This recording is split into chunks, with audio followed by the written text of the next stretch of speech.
Hey everybody, it's Torrance with Sword Guy Builds. Lately I've been working a lot on handle shaping in bullwhips. I've made a falchion with a tapered handle.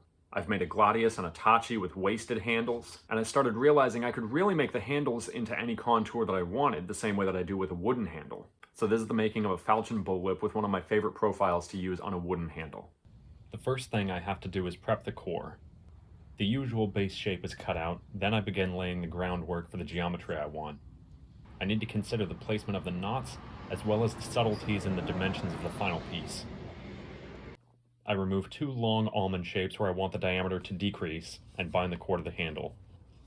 I then shave down the edges of a small rectangle that will bulk up the grip.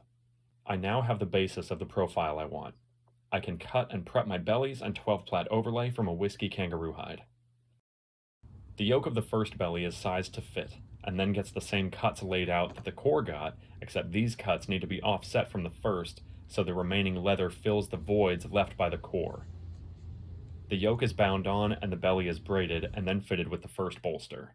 I also skive down the narrow area to accentuate the contour. The second belly yoke gets the same treatment, but after seeing it bound on, I remove it again to skive down the heel area too. The belly is braided and then the final bolster is fitted and bound on. The overlay is braided in the diamond to short herringbone to herringbone sequence I use for falchions. My final bolster was cut out a little funny, so I have to taper it down properly with my first drop. Trim work is actually one of the most critical techniques for a whipmaker to absorb.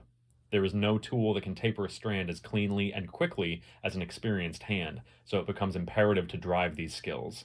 Something I learned from Paul Nolan is the practice of drawing your hand down the core to feel for regularity in the taper. This may seem obvious, but for somebody like me who started with nylon, it was somewhat of a turning point in my practice.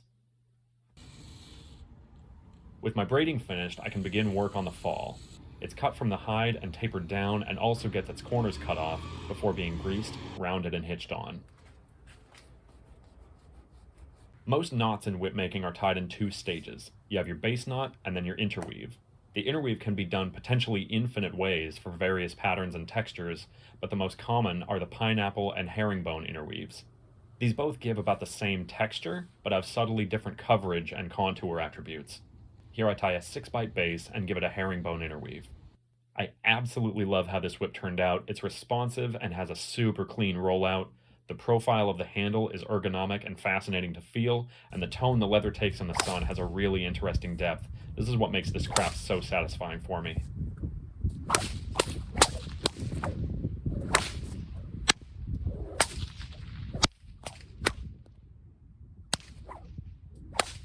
Thank you all very much for watching. I hope you enjoyed it. Please swing by the shop, and I will talk to you very soon. Bye.